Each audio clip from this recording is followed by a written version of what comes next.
Happy birthday to me. Happy birthday. Who am I kidding? Birthdays are rubbish when you get past 50. They're rubbish when you get past 40. Hello, chat. How are we? How are we all today? It is a Friday night. It is my 51st. I've had a beer or three already. So let's have an entertaining session.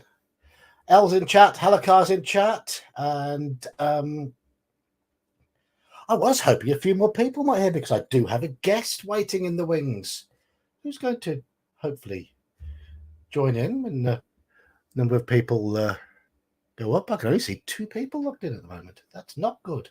That's not good. This is session 3 of that book. Let's hope we'll finish. Hello, grumpy old Slan. How are you? How are you on this fine day?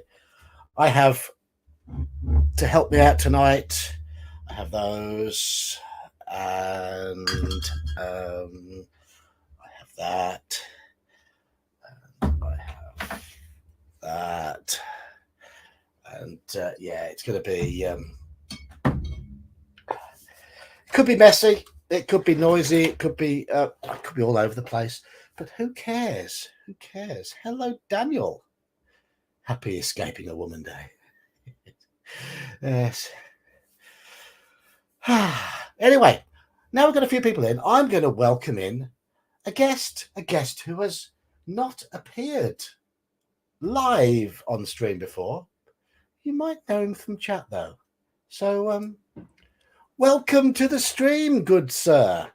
Hello, friends. Happy birthday, John. Thank you, Melinster Gandaldor, or shall I just call you M? Will that be easier? Oh, my friends call me Merle for short.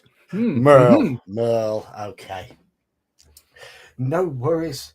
So, I'm glad to have you here, Merle. Where's Ace-Eric? Frankly, I don't care.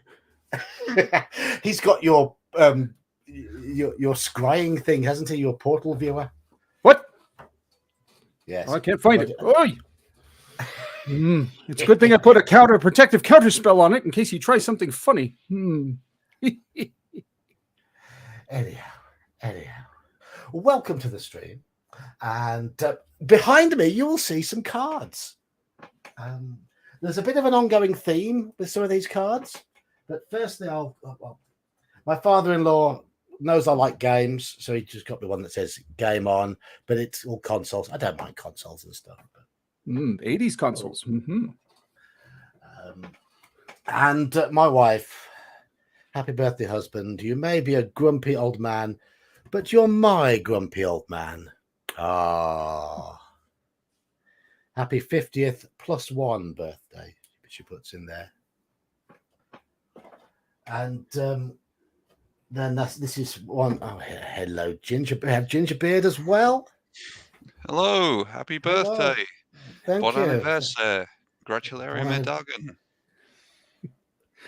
I only know bon anniversaire. When Dad, this is for my son, when Dad tells a rubbish joke, but you desperately needed a tenner. So he's pretending to laugh. That's from my lad, Jake. Right, and these are the other two. This is from my daughter. That moment when you realise it wasn't a fart. And this is from my mum and dad. Along the same sort of theme. Yes, it was very loud, but I said I wanted to hear your heart. So you can never go wrong with flatulence humor. Flatulence humor is great, and it just happens more and more often as you get older, doesn't it? Unfortunately, I spent a good portion of my life not knowing I was lactose intolerant. So people around me suffered for years and years and years until I found out what was causing it. So, hello to everyone else who's joined chat. Squirrels here. Thank you. Halakar, They're I not got the ex-Carter. asparagus smell out. I got it out long ago. It's not coming back. The asparagus smell. Is that when you eat asparagus and there's a certain odor when you go to the toilet? Is it that the smell you want about? Yes. The Demilich peed in my pool. Yeah, I do remember. I do remember this. Yes, so do I. And on my hat. The hat really hurt. This is my favorite hat. And of course, it's absolutely integral to the image and the persona of the wizard, isn't it? The hat. It most assuredly is. You mess with a wizard's hat, you're messing with his very soul. And we know what's happened to your soul. Cheers. You can't see it, but I am drinking. We believe you. If it was Ace Eric, we'd say no. We'd have to see it to believe it. But you're an honest sort, Merle. Honest sort. Hello, Well, Debbie. We do our best. I've got. Skull Hermit is just saying it was a low blow. Was a little low. I was wondering if we're actually going to get through the book today, or if it was going to be more like Dams and Gin chat, which is fine, because I was going to come on and say my mum goes in for slow gin, and we could have a debate on the differences between damsons and slows. Well, that's true. I mean, my mum's made some slow gin as well, and she makes elderflower champagne, which is absolutely marvelous. It's not quite as strong as regular champagne, but it tastes more like a very fragrant cider. And it's about 6 or 7%, but it tastes very refreshing and slips down far too easily. And a few pints of anything that's 6 or 7%, and you're going to be a bit giggly. Hello, Saxius. Thank you, Saxius. Hello, Saxius. We promised a friend an evening of gaming. Oh, you're a generous man when you want to be. Only when you want to be. Is it Saxius type gaming, though? Is it an evening of torture? It's going to involve thumb screws and a rack. So long as everything is recorded on the appropriate cells in the spreadsheet. Yes. It was your birthday yesterday, was it, Debbie? A fellow Scorpion. Happy birthday for yesterday. I won't ask you how old. I've already admitted how old I am. Earlier today, I was doing some preparation for tomorrow's game, and it prompted me to get these lovely things out. My Merp maps. Look at these. Converting them to incarnates for tomorrow night's game. None of the players are here. I don't think, anyway. No Eldarian, no General Nut, no Duralumin. So I can wave these around all we want. I mean, there we go. Nice map of Tharbad. Look at that. Aren't they lovely? Anyhow, we have a book to get on with. Does anyone remember where we got to? I don't. But I'm going to bow out now and let you get to it. I'll participate in the chat. No problem. Thank you for popping in, and thank you for the birthday wishes, Merle. I hope you enjoy it, and yes. We'll see you again soon. Down a few pints for me. I will. I did watch last week's stream earlier just to catch up. And when you ended off at page 300 and something, I was like, I wonder if I should make a note of that. Nah, he's probably got it down. It's fine. I have. Yeah. I won't mess with you all. I've got written down here 307 trolls. And that's not referring to chat, having 307 trolls in chat. We've usually just got 1 or 2 trolls in chat. But oh, yes. Got to the docks, visited the pirate ship, just got off the ship. Yes. Those fellas. It's Saxius and Omanal.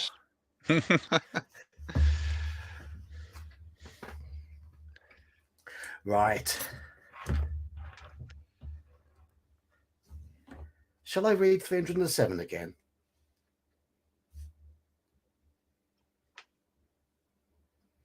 Oh, yes, I've written trolls here because we had decided what we were going to do. But I'll just read this one again so that we know. If I burp a bit tonight, blame the beer. I'm afraid it does make me windy. Walking towards you along the street are two huge guards wearing the black uniform of Lord Azure. As they get closer, you see that they are trolls, brutal mercenaries employed by Lord Azure as Imperial elite guards. To your right, there is a tree which reaches almost to the top of the city wall. Then we have the choice here of walking past the trolls or climbing the tree in order to get over the wall. And I've written down here trolls. So that's what had been chosen. So we're walking past the trolls. Like I do hope we don't feed them, because you aren't meant to feed trolls, as they say. You try to walk nonchalantly past the trolls, but they suspect something odd about you and call you over to them. They ask you where you live, and you reply that you're in Port Blacksand on a trading mission. The trolls laugh scornfully and ask to see your pass. Have we got a merchant's pass? Oh, No. Well, at least I haven't got anything written down here that says merchant's pass. No, we haven't got a merchant's pass. If we do not, turn to 335.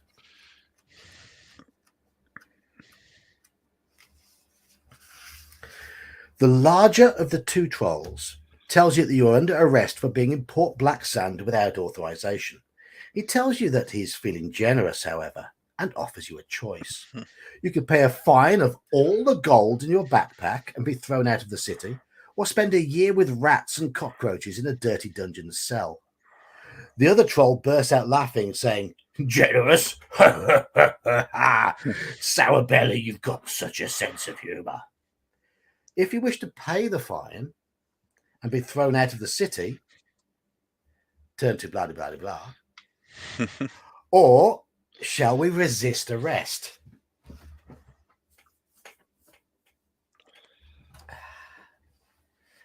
So, pay the fine. We've got 9 gold pieces. Or shall we resist arrest? Up to you guys in chat. Cheers. You're on the 1664, aren't you? yeah, very well pronounced. I'm more of a Guinness or mild fan, but this is just the cheapest supermarket thing that I can go and grab. 1664 is the cheapest in your local supermarket. That's not like Yeah. Carling or Stella or whatever. Yeah. Carling is absolute monkey way. It's not as bad as Budweiser for those American types. I don't know why Budweiser is such a big company, because the beer is vile.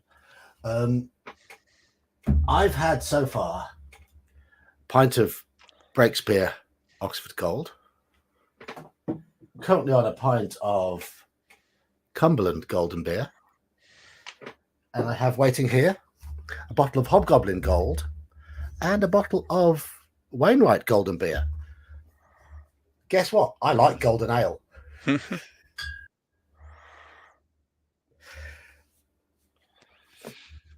Okay, so who's called themselves everyone?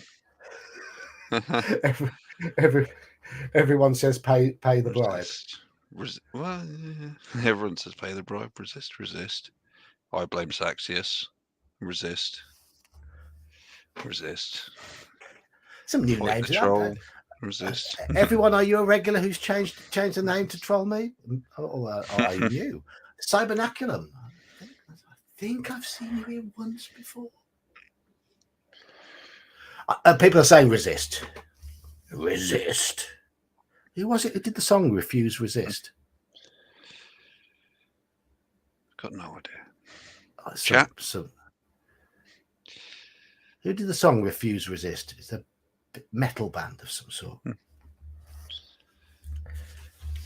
If you think it's Fear Factory, turn to page 237. I'll tell you who it's not. It ain't them. Okay, we're resisting arrest. Okay, is this going to be the world's shortest birthday stream? Oh, we get to fight them. I have seen your name. I'm sure I've seen your name, Cybernaculum. Are you usually a little bit quiet, though? A bit of a lurker?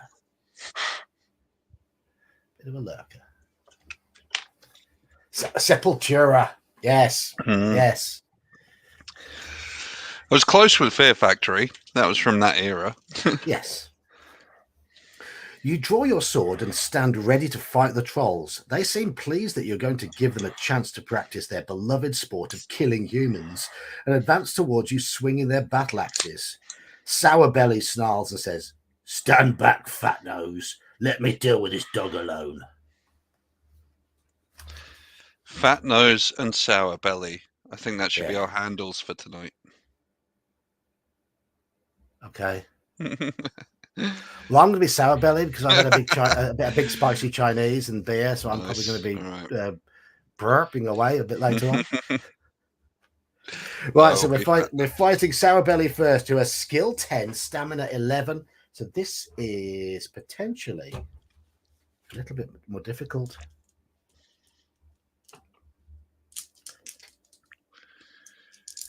Right. Here go the dice. We've got one higher skill than him, but one doesn't make a great deal of difference, especially when we roll a 6 and he rolls an 8. So he's won the first round of combat. Might have to spend some luck on this combat. And we've tied the second round. And we've hurt him on the third round. There we go. He's down to 9 health. And we've won the fourth round. I'll lose count at some point.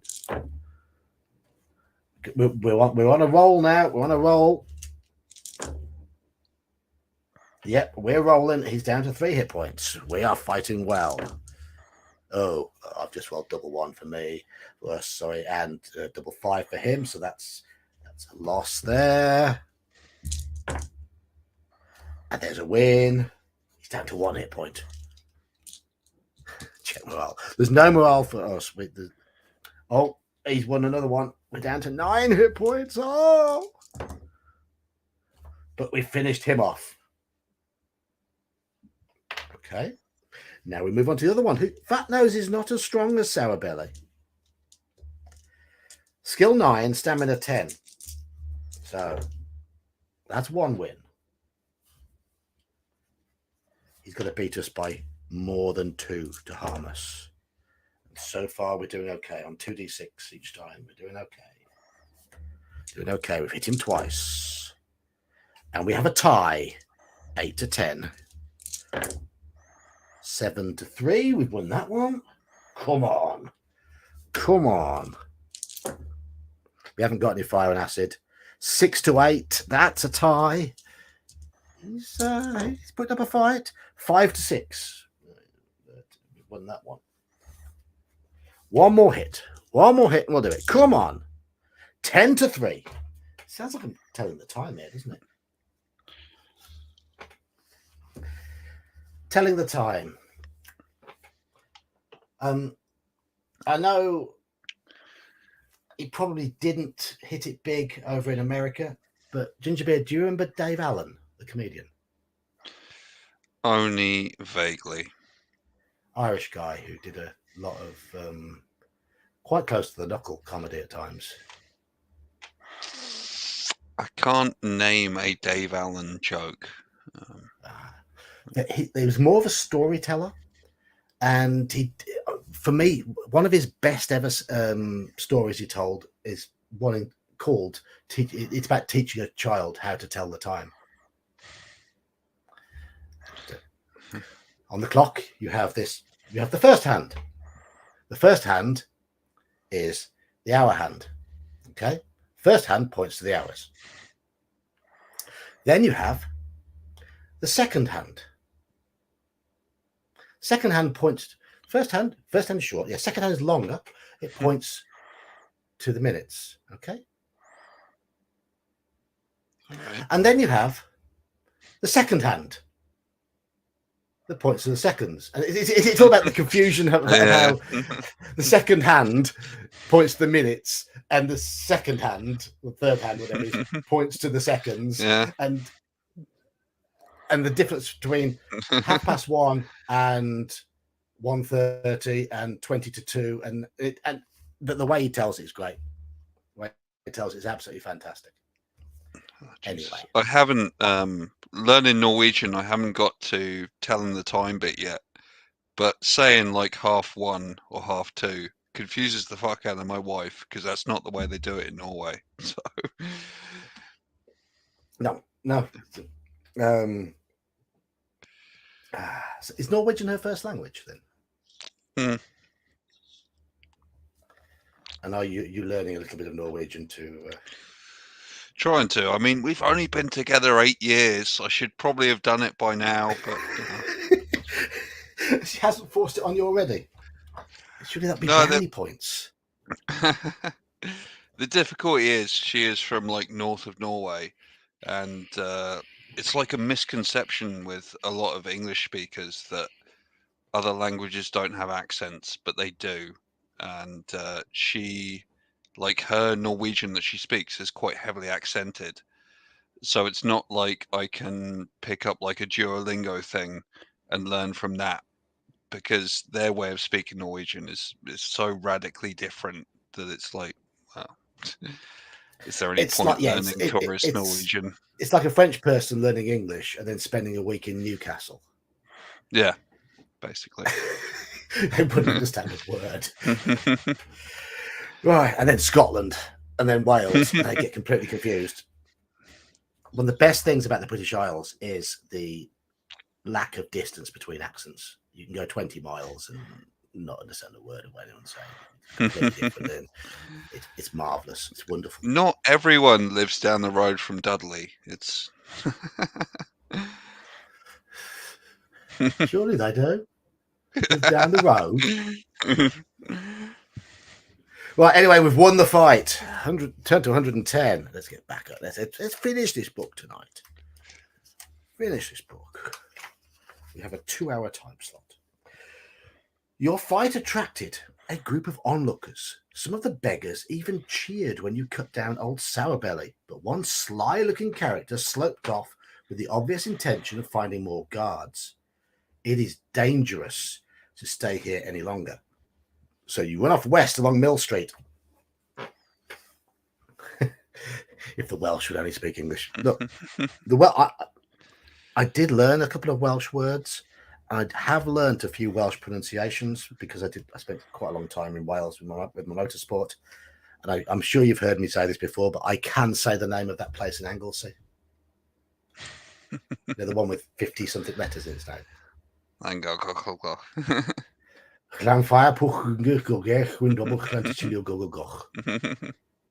we go. Borida.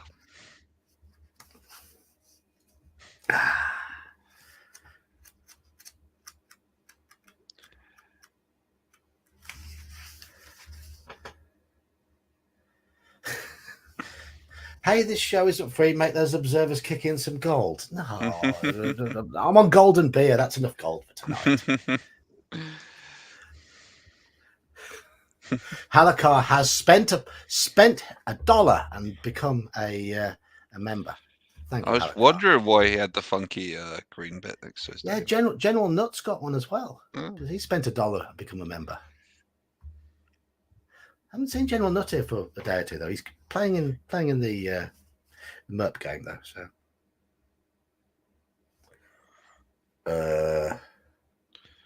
okay. Behind you comes the sound of running feet. You look around and see a group of town guards chasing after you. As you stop to think where to run next, a boy runs out of a house and shouts, "Follow me!" You have no better plan in mind, so you run after him. The boy races down to the bottom of Mill Street and turns left into Goose Street.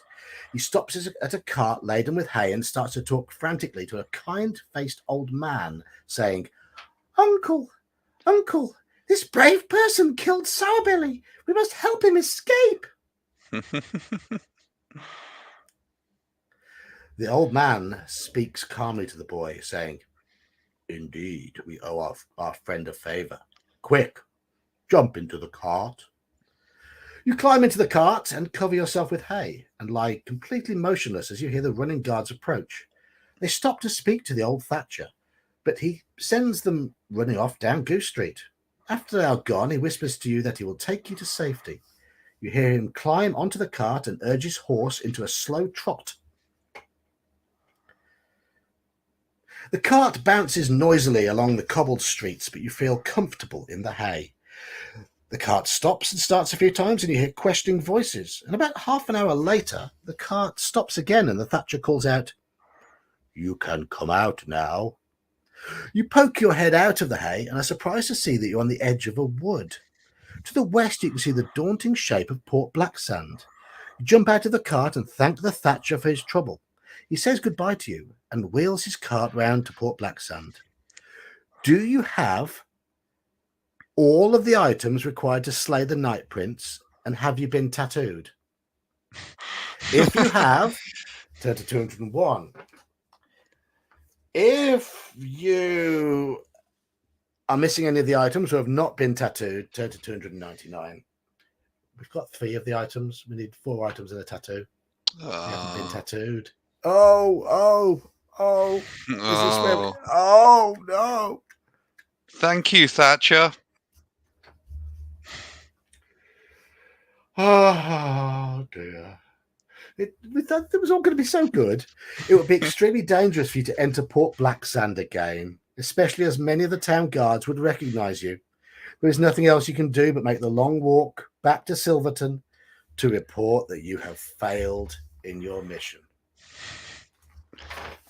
Wasted. Chat, you rubbish. Made all the wrong decisions. All the wrong decisions all the way through. All the wrong decisions.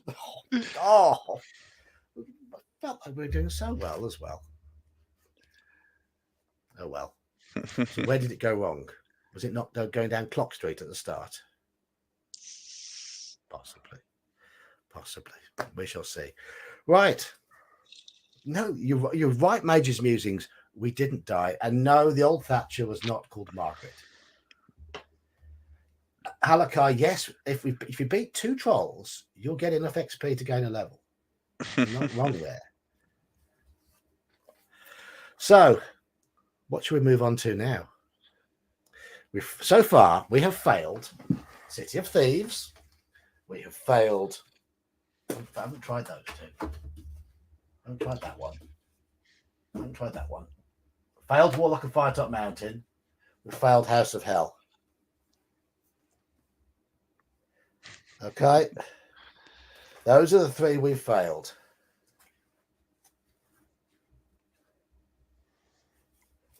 So, I'm going to put those to one side.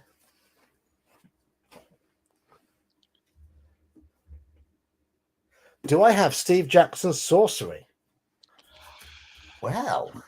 Getting advanced here now. Well.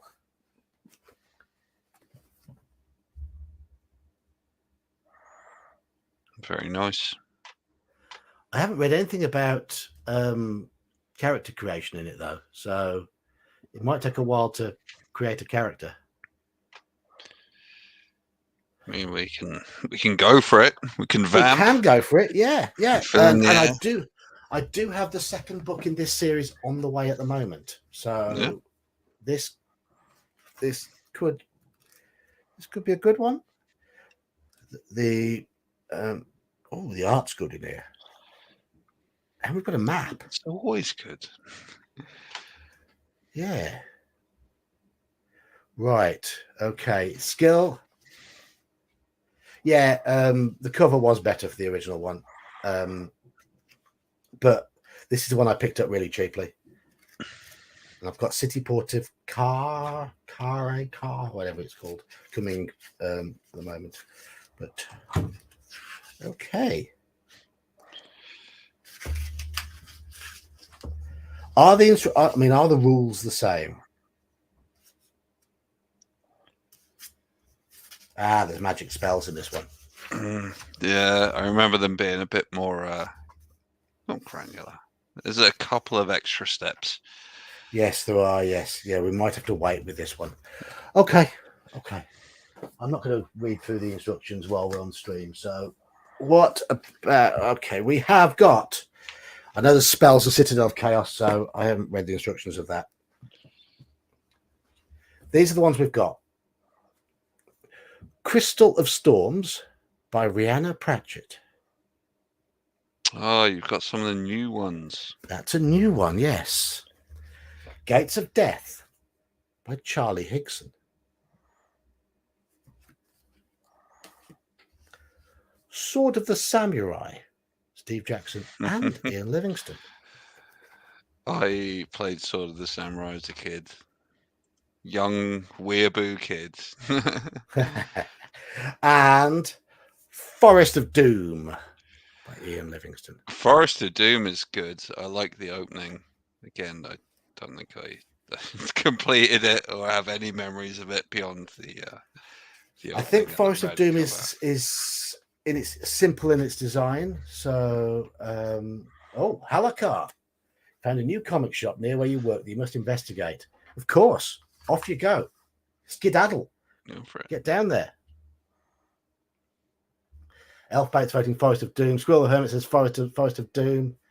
Right, characters, L, are extremely simple in the core rules for Fighting Fantasy. We roll 4 dice. That's it.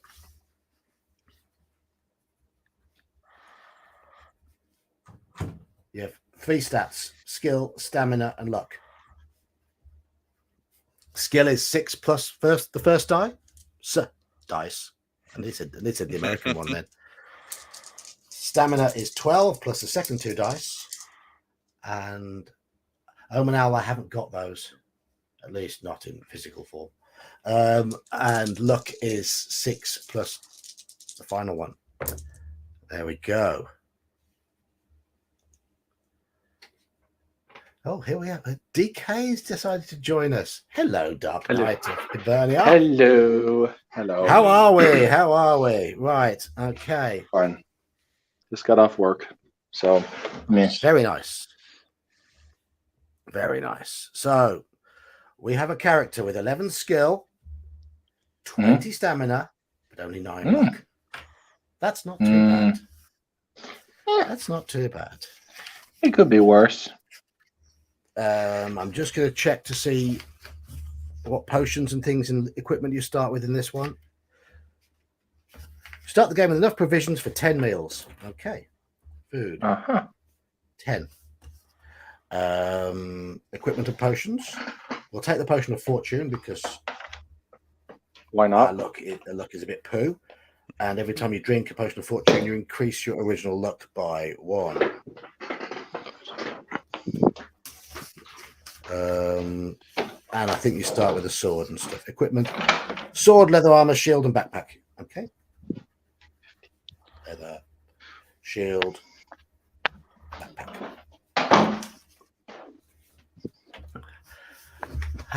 Okay. Are we ready? Yeah. It must be 40 years. 38, 39 years since I've even opened Forest of Doom. So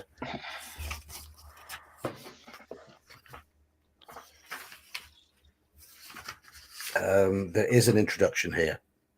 So here we go. Get ready for the introduction.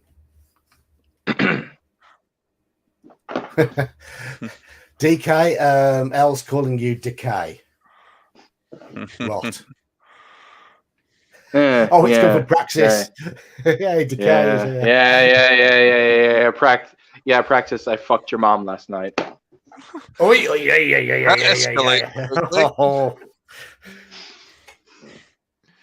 It's all right. We're past the 30-minute mark. Monetization is safe, is it? Right. After. How are you feeling today, DK? Are you feeling all right? Pretty good. I'm pretty good. Or are you in angry mode? No, I'm in good mode. Praxis is just. I'm watching. Yeah. Okay. The background: you are an adventurer.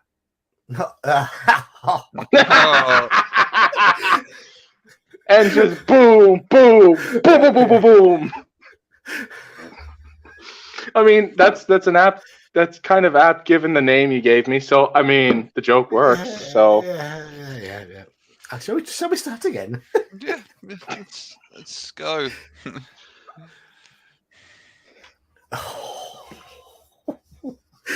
You've set Praxis off now. He's rinsing you. You are an adventurer, a sword for hire, and have been roaming the northern borderlands of your kingdom. Having always spurned the dullness of village life, you now wander the lands in search of wealth and danger.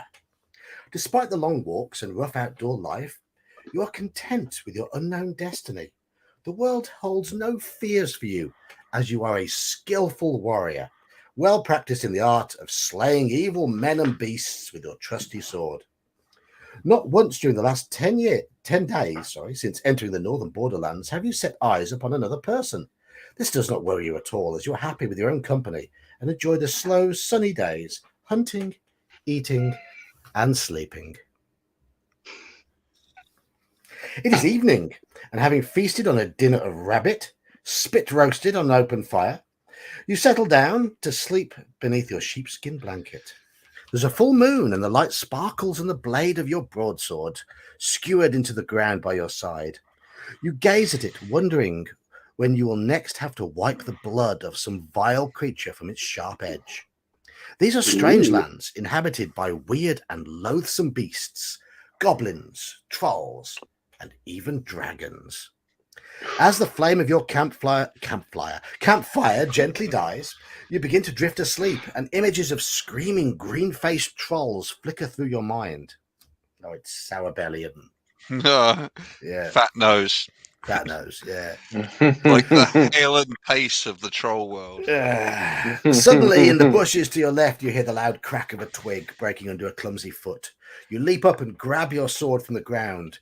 You stand motionless but alert, ready to pounce on your unseen adversary. Then you hear a groan, followed by the dull thud of a body falling to the ground. Is it a trap? Slowly, you walk over to the bush where the noise is coming from, and carefully pull back the branches. You look down and see a little old man with a great bushy beard. Saxius. Your beard is bushier. Yeah. Elf-Bates is bushier still. It is, yes. Yes, it is. Yes, it is. Yes. How tall are you, Gingerbeard? If you don't mind me asking. 6'3". So you're not a little old man. Well, you know, I'm shorter than all of my cousins. So from my humongoloid family line, I'm a little old man. Right. I peaked at 5'5.5", and I'm probably now 5'5". Gingerbeard, you're 6'3".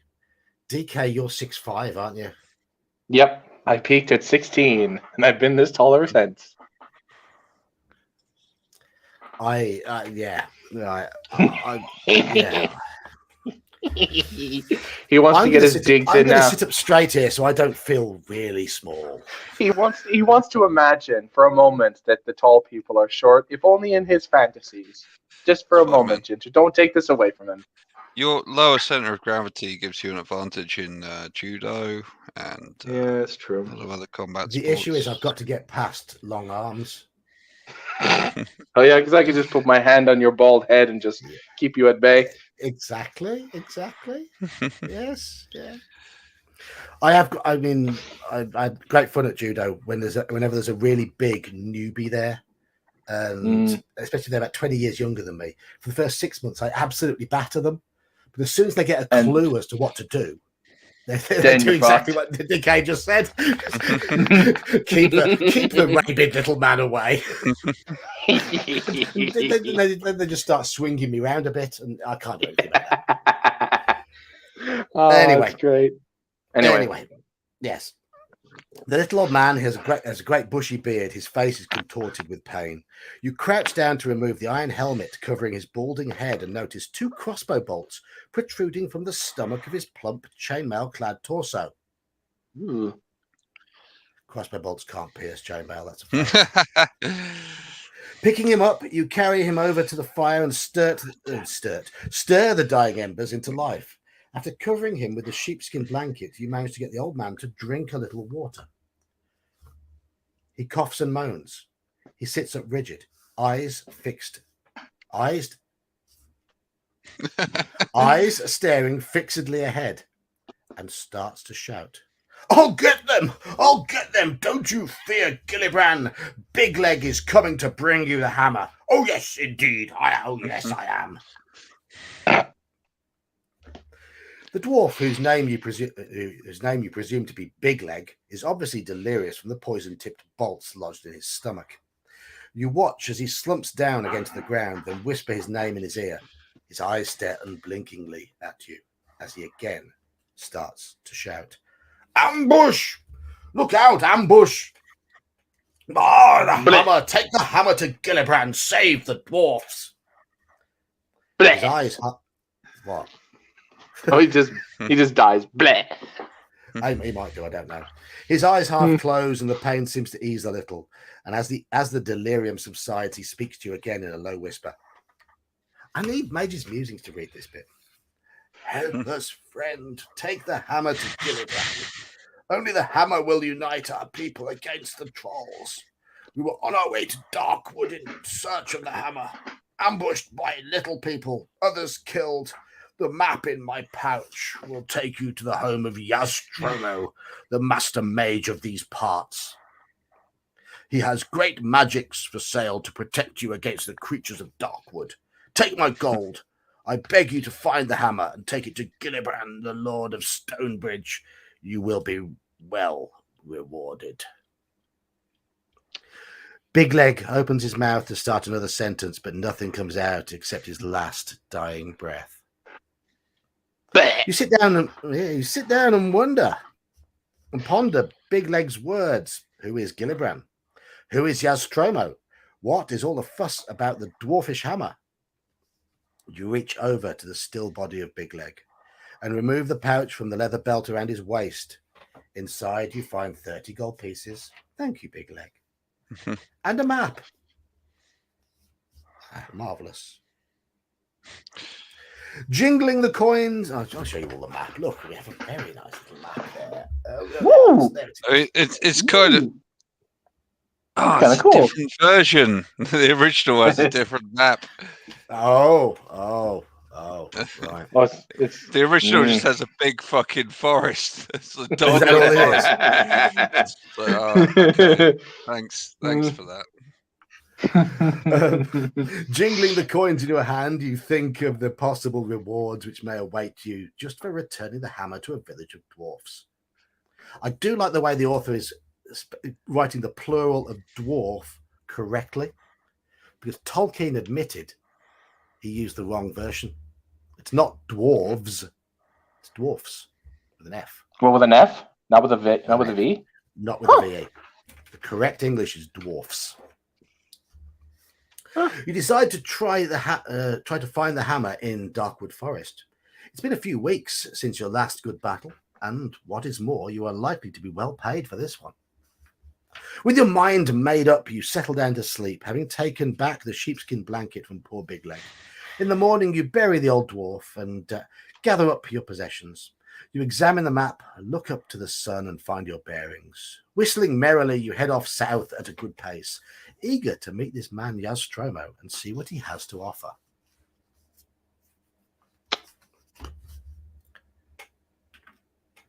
Take it. Yeah, bury in the sense of kicked him in a ditch. Right. That was a long intro, and we have a page of number one. So we're at number one. Your walk to Yaztromo's place takes a little over half a day, and you arrive at his stone tower home, dirty and hungry. Picture, the art in this is not as good as the original. Still looks pretty decent. Yeah, it's pleasant enough. As the tower is set back on the edges of Darkwood, some 50 meters away from the path you have been following, it is difficult to find. Finally, you walk up to the huge oak door, somewhat relieved to find that it does exist, and that Big Leg had not been speaking wildly in his delirium. A large brass bell, sadly no knockers, and gong hang from the stone archway. As you ring the bell, a shiver runs down your spine, and you realize that the loud bong invades a deep silence, which you had not noticed before. There are no sounds of birds or animals to be heard. You wait anxiously at the door and hear slow footsteps descending stairs from the tower above. A small wooden slot in the door slides open and two eyes appear and examine you. Well, who are you? Demands a grumpy voice through the hole. You answer that you're an adventurer in search of the master mage Yaztromo, intending to purchase magical items from him to combat the creatures of Darkwood Forest. Oh, well, in that case, if you're interested in buying some of my merchandise, you'd better come up. I am Yaztromo. He then turns slowly and climbs the stairs. Will you follow him up the stairs or draw your sword and attack him? So come on, chat and people on the stream. Do we follow him up the stairs or do we draw our sword and attack him? As a Dark Knight of Hibernian, and having been now an astute scholar of all pulp, I know that wizards are all evil bastards. But nah, fuck it, that's more interesting. I say we go up the stairs. Okay. Elfbait says he's lying, kill him. El says sword, got to test him. Everyone else is saying follow him. Yeah, I mean, like, to be fair, he's only got D4 hit points, so and we're a fighter, so we'll just chop his fucking head off. He might only have a read magic as his spell. Exactly. That'll be fine. It'll be fine. We'll kill him. It's all good. We're following up the stairs by the looks of things because if you Yep. Mage's musings. Follow him. If you don't want to end this one this soon. Yeah. No, this is a clear fighting fancy tale. It's the choice to shut down people with the wrong conceptions about the way this is going to go. And if we have charm person, Yeah, well, if he does, he didn't cast Quest on us, so we're all good. Yeah. Right, okay. This is another long passage, but you've got a big choice to make in the middle of it. You follow the huffing and puffing old man in his tattered robes up the spiral staircase to a large room at the top of the tower. Shelves, cupboards, and cabinets line the walls, all filled with bottles, jars, weapons, armor, and all manner of strange artifacts. Yaztromo shuffles past the general clutter and slumps down in an old oak chair. He reaches into his top pocket and pulls out a fragile pair of gold-rimmed spectacles. Placing these on his nose, he picks up a piece of slate and chalk from a table next to his chair and begins to write frantically. He then hands you the slate. He's given us a big list of potions here. I don't know if it's easier if I try and share screen from the version that I've got. Oh, you've got a version? Yes. Well, go on, Gingerbeard. Obviously, they've never released them as PDFs, so this is maybe not a totally... And again, this is an older version. Can you see that? I say leave it, man. It's all good. I'm going to add it. All right. Right. Okay. Hopefully everybody, I'm just going to check they're all the same.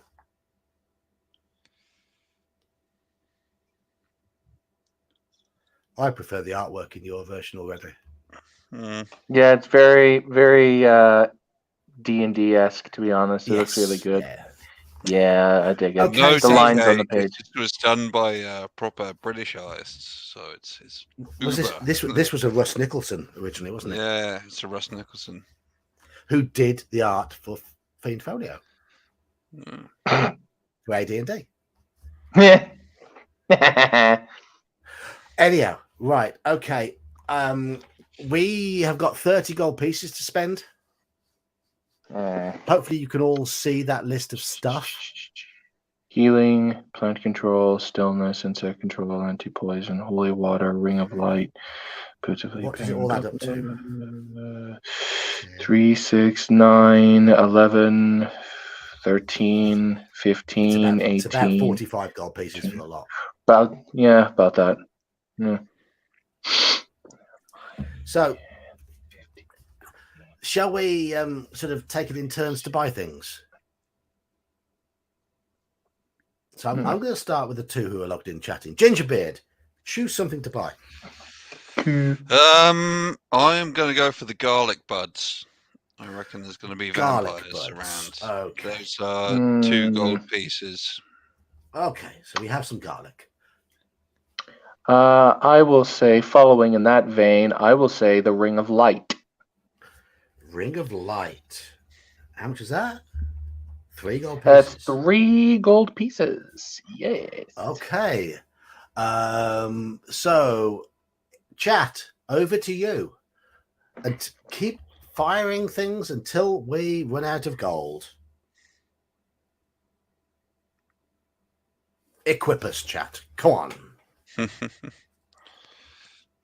I'm just looking to see if Grumpy old Gingerbeard has Stan got makes any... a good point. A potion of healing. Not a bad call. I was just looking at your bookmarks there, Gingerbeard, to see if you've got any embarrassing websites. Any sort of... No, what? Dungeon Scroll, music, Tender's Electronic Daily, which is the European. It's the EU's. Like, if you are a member of the EU, you have to announce your public tendering process. Right. It's how thrilling my life is. Sorry. Yeah. When I was working on the census, we had a thing about how. Actually, I'm not going to go into it. There was a subcontractor who was not particularly good at doing what they were doing, so we were wondering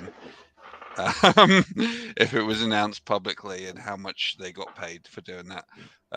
Folk music, miniatures, First Quest, which has been brought up on the Wednesday stream. So it's the audio CD of the Dungeons and Dragons First Quest. Yep. Thing. Yeah, I would be happy to run that for people if they want, because it's hilarious. I will say L can't see the list, so I'm just going to read out the list to him in order. It's a potion of healing, potion of plant control, potion of stillness, potion of insect control, potion of anti-poison, holy water, ring of light, which I bought, boots of leaping, rope of climbing, net of entanglement, armband of strength, glove of missile dexterity, rod of water finding, garlic buds, which Ginger bought, headband of concentration, fire capsules, and nose filters. Right, we've got 12 gold pieces left to spend. And wait, I'm on 12? my third beer, we've got 12 we got left. 30. No, we've got 12 left. We've already spent 18. I've got to have a quick trip to the toilet because being old and 3 beers in, yeah. Oh, right. You were doing the right. Okay. I thought we were going to do like one, like the most consistent thing chat voted on would be bought, not get everything that chat bought. Jesus. Yeah. So by that metric, we've got a, let's see here. Insect control, nose filter, potion of healing, rod of water finding, net of entanglement. Give me a second. Boots of leaping. It was really dumb of me to share the same window. It was there. Oh, wow, so that's how it looks like. I also you can see my tab that I just googled for fighting fantasy PDF. Derp. Derp. Derp. I mean, it's not a big deal, man. If you want to see the originals, and an archive is actually really good because you can't download the PDFs off it, so it stops you from pirating it. You have to have a kind of live. Yeah.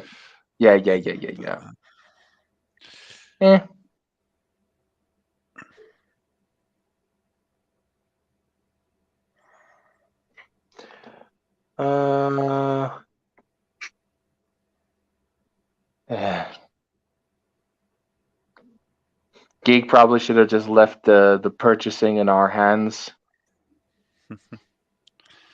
We'd clearly make better decisions than chat. It'd be less chaotic as well. No, that's the whole point of this. Like chat has to make decisions. Yeah, but it'd be funnier if we made these choices for them, and then they'd be fucked no matter No. what. That'd be hilarious. No.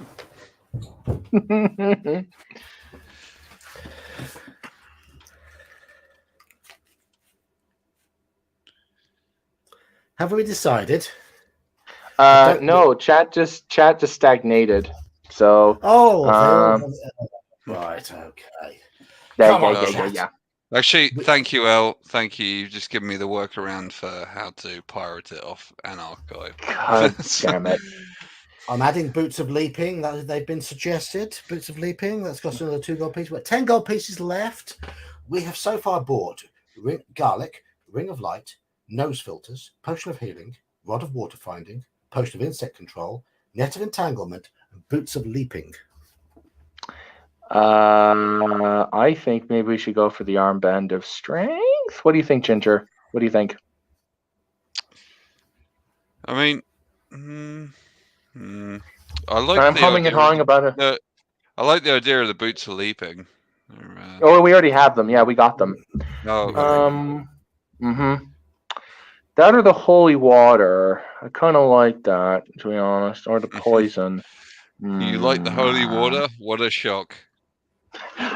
Yeah, I know, right? Yeah.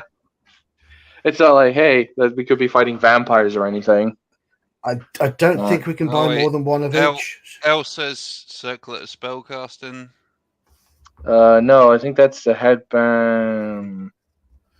There's a headband of concentration. Yeah, that's what you were thinking Which of. is clearly what we all need right now. Yeah, it looks like okay. Headband of concentration. We'll have that. 7 gold pieces left. I mean, do we need to piss all our money away, or is it going to Yes. come useful later? Clearly, yes. If you know nothing about D&D, you spend all your starting gold as fast as possible because you're Again, probably going to die. This is not D&D. It's fighting fantasy, which is plays by Fire slightly different capsules. rules. Okay. Elfmate has suggested fire capsules. Okay, we'll Ooh, You have to that's take good. them as suppositories. Oh God! Oh God, that would burn. That would burn so bad. Right. I'm going to suggest a potion of anti-poison. Yeah, I take up for that. So that leaves us with 2 gold pieces left. So a 2 gold piece item, which is a potion of plant control, glove of missile dexterity. That's it. Oh, what? Yeah. So with 2 gold pieces left. We haven't got enough for the rope of climbing. No, that sucks. Potion of plant control or glove of missile dexterity. Are we going into a Yeah, forest? Cybernaculum says gloves of missile dexterity. Go on then. Yeah. Yeah. Right. I'm going to stop. I mean, it could help. Because I like to be fair, the mine stuff. To be fair, like we have the boots of leaping and we have the dexterity gloves, so now we're parkourists. So you know, missile dexterity. Each item can only be used once. It does say here. Yastromo then asks you the reason for the purchase of the items, and you tell him your story and your decision to continue the quest of the luckless big leg. Oh yes, Nostromo says, slowly rubbing his chin. I heard that the good dwarfs of Stonebridge had lost their fabled warhammer. Without it, their king is unable to arouse his people. We are children. We are.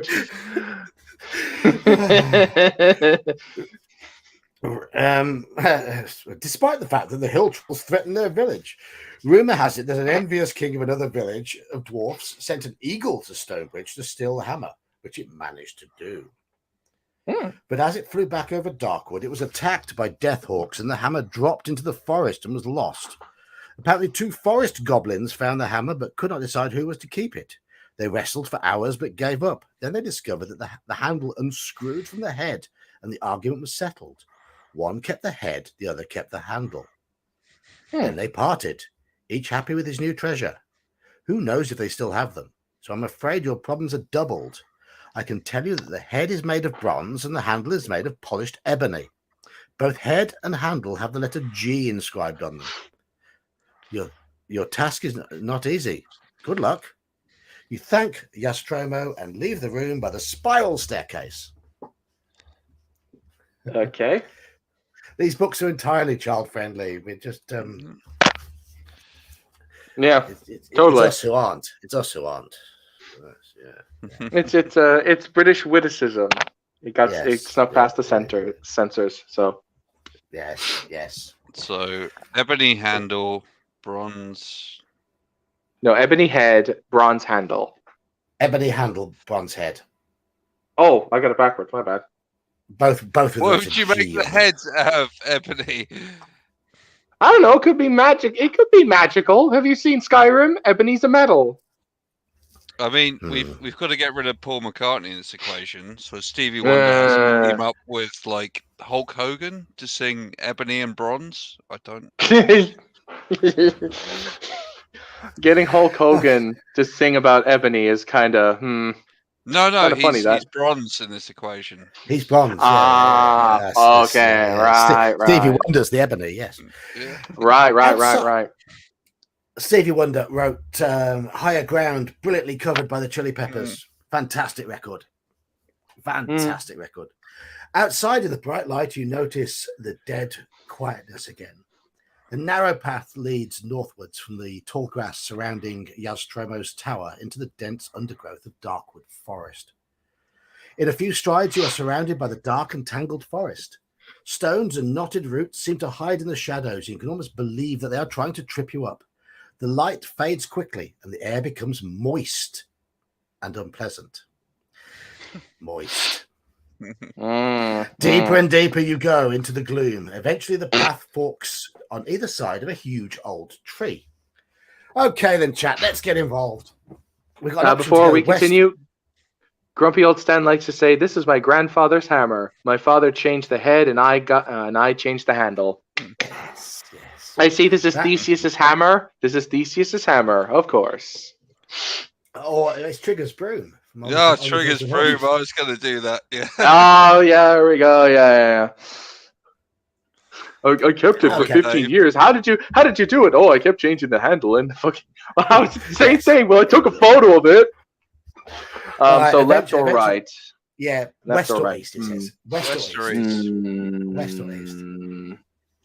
Well, west, life is peaceful there. Go west. West. I'm just saying, we live in the Western Hemisphere. I say we go west.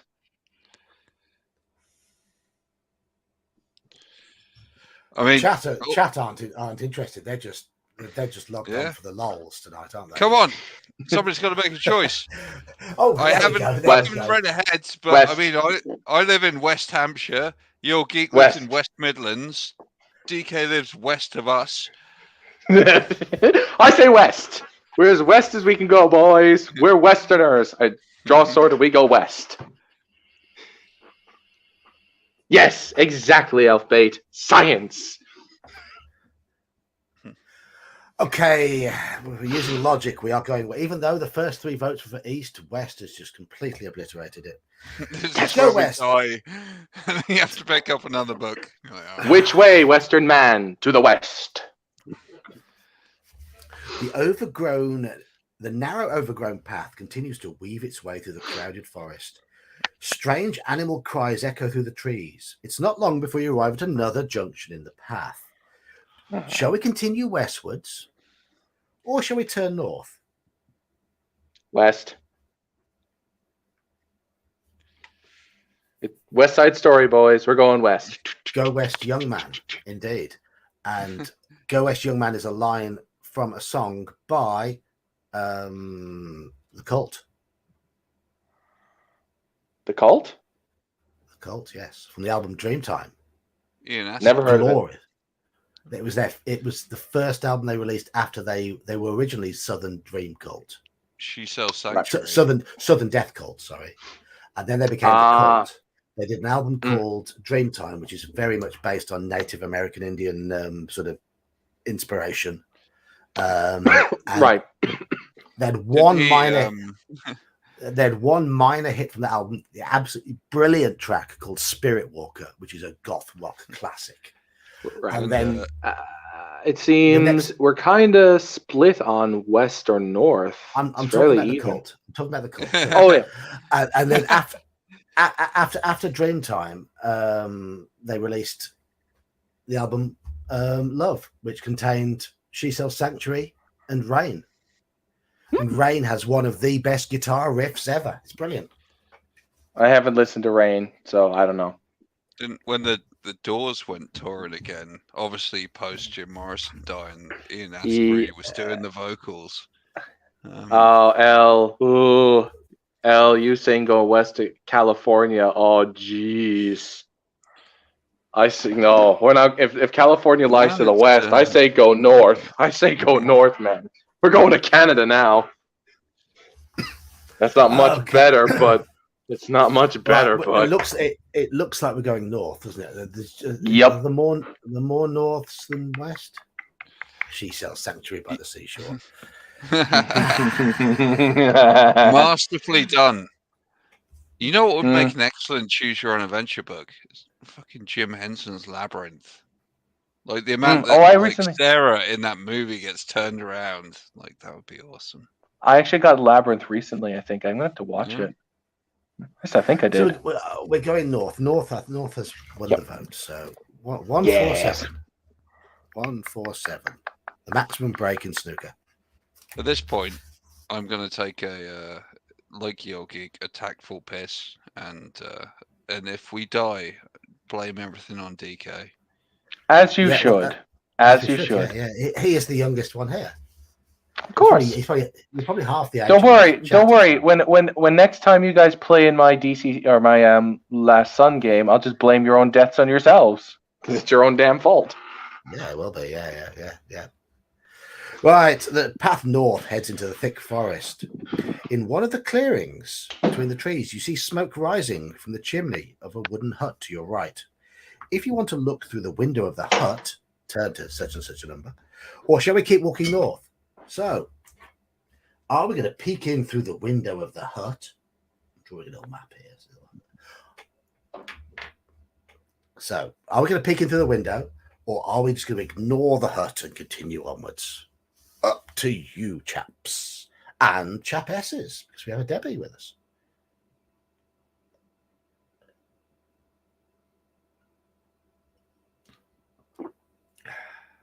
While you're deciding, I'm going to crack open my hobgoblin.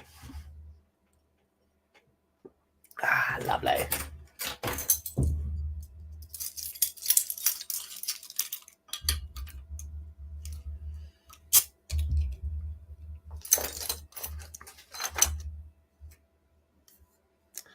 Perfect for a nerdy session.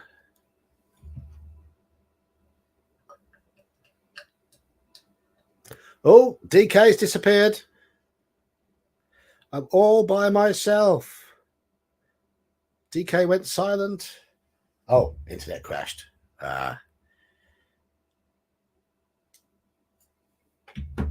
We have peace from the mad Hibernian.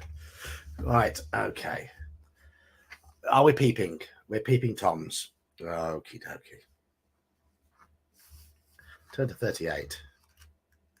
Jeepers, weepers, where'd you get those peepers? Peep show, creep show, where did you get those eyes?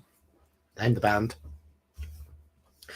You peer through the small dirty window of the hut.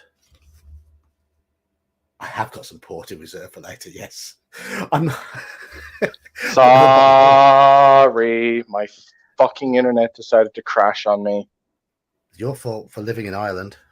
I know. I'm trying to. So I got to. You see a hut, and then it went. So what did I miss? Well, I made a choice to become peeping Toms and peeping through the hut. Peeping. Oh, okay. That's fair. That's okay. Right. I do not consent to this, FBI man. Where does they're the perverts when you sing?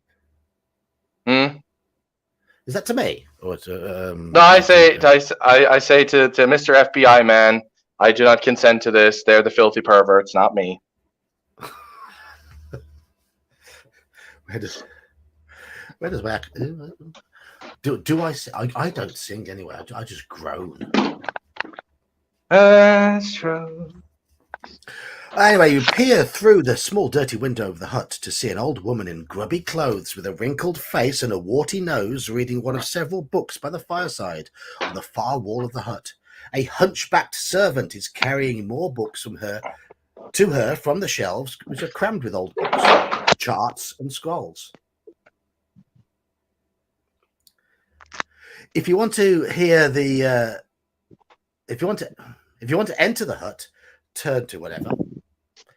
If you would rather return to the path and head north, turn to this other one. So shall we return to the path or shall we enter the hut?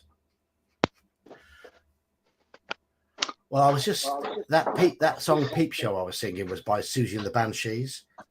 If she's got an accent, it's London because they're from down by London. But Jolly Weepers, where'd you get those peepers? Peep show, creep show, where did you get those eyes? Well, Well, given how headstrong I'm behaving in this, I say we turn our tail and run. Do a good brave Sir Robin. Do a brave Sir Robin. I just sang, and the amount of people in chat dropped from 17 to 15 immediately. I wonder if there is a correlation to that. Possibly. Okay. It's a mystery. That's a song as well by Toya, who was a very, very good-looking woman when she was younger. She's still a good-looking woman now, even though she's 60. Toya Wilcox. Yeah, very. Just very few people manage to keep their looks. It just is what it is. She doesn't quite have all of her looks, but she's still hung on to most of them. And yeah, she's married to Robert Fripp, who's an absolute nutcase. Okay, you open a rough wooden door and walk into the middle of a dingy hut. What shall we do? Talk to the old woman or draw our sword? Shall we talk to the old lady or shall we draw our sword? Well, she's clearly a witch, so I say we be diplomatic about this.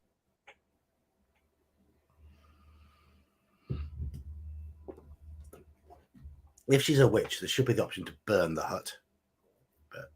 I mean, yeah, but, that requires a crusade. Gingerbeard's bladder emptying is taking a while. Yeah, well. He's a big man with a big bladder. Yeah.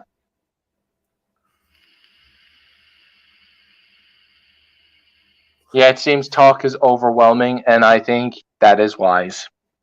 You know what? You can't tell how tall people are when you just see their head and shoulders on video. I would never have put him at 6'3". Yeah, I would have put him at like 5'10", 5'11", not 6'3". Yeah. So, it looks like we're talking, aren't we? Yeah. Elle has a point. Not a witch. The hut wasn't made of candy. No, because Baba Yaga did make her hut out of candy. She just had chicken wings or chicken legs attached to the bottom of it. So, Squirrel Hermit. Perhaps number one turned into number two. That's a sign of age. That's a man who knows. DK, you've got that to look forward to. Okay, we're talking to the old woman. We're talking. Everybody in chat, DK's half your age. He's young enough to be your son. Just imagine it. Yes, musings. Chicken is delicious. The old woman throws back her head and roars with laughter as you start to make conversation. She is an evil woman. Okay. Shock horror. Lose one luck point and draw your sword. Okay. Fighting her. Oh, I can't read now because the wipers turn the turn. No. She wants me to move all the books off the bed. And we have Wah, a dog wah. as well. Dog has joined us as well. Hello, doggy doo. Oh, isn't that cute? Yeah, to be fair, I should have channeled my inner night and realized that the obviously ugly woman in the hut in the middle of the woods was a fucking witch. We've got to remember I these are the first four or five books in the series, so they were heavily abusing the regular tropes. Well, I mean, yeah, but still. I mean, there's nothing wrong with using the tropes. They're tropes for a reason, because they Of work. course, yes. Yeah. As you draw your sword, the old woman's face changes from an expression of disinterest to that of anger. From a drawer in a nearby table, she pulls out some dead flowers and proceeds to rub a few petals on her palms, filling the hut with a sweet smell. As this happens, the room starts to spin before your eyes. Have we got the headband of concentration? Yes. Yeah, I think we bought it, yeah. We did. I think we'd be dead if we hadn't. Yeah. Okay. Well, I mean, we had the anti-poison anyway, so, you know, we had back. Yeah, I suppose. Okay, so turn to 158. We have the headband of concentration. Yes. Yes. Oh, the nose filters, right. I forgot we also got those. You Right. start to lose your balance as the illusion distorts your mind. You close your eyes and reach into your backpack, pulling out the headband of concentration, which you quickly place onto your head. The spinning sensation in your head subsides, and you open your eyes again to see the old woman who you now realize is a witch.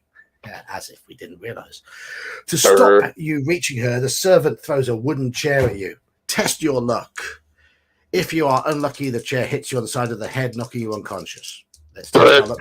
We've only got 8 luck. But Yeah. I've rolled 5. Rolled 5, so we succeeded. Yay! Hurrah! So we are lucky. Turn to 47. What?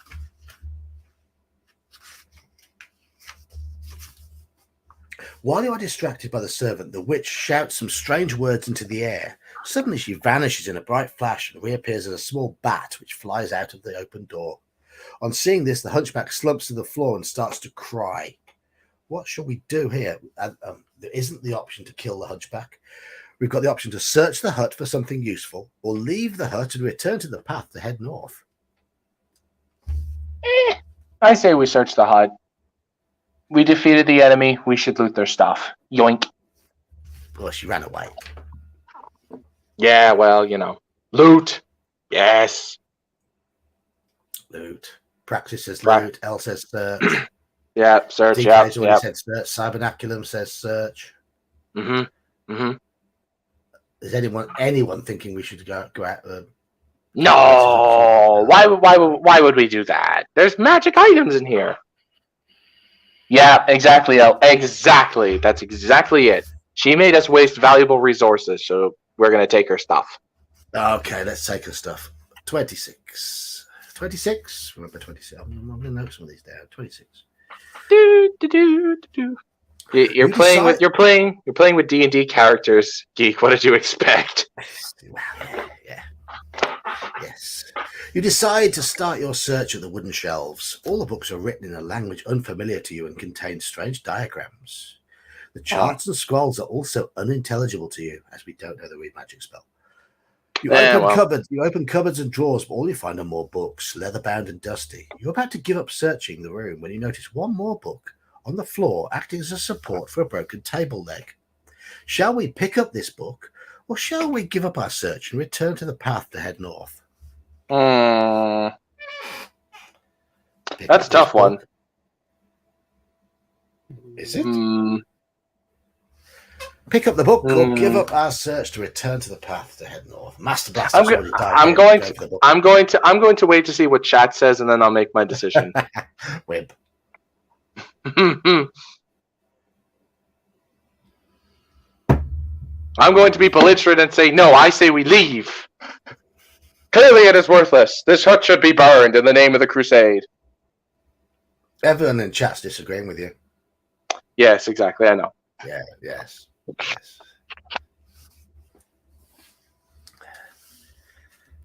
I was just going to be belligerent either way, just because. Most of you in chat won't be aware that we had Mage's Musings on the stream earlier. So I had a chat with the Puppet Wizard earlier. Only a brief chat, but It was pleasant. A very eloquent chap. Yes. If anyone in chat wants to shill their channel, because I'm going to shill Major's Music channel, put another video out today. So, yes. Even though he is wrong about alignment, he is very good. Okay. But if you're in chat and you've got a channel, say so now. DK hasn't got a channel. I do have a channel. I just don't do anything with it.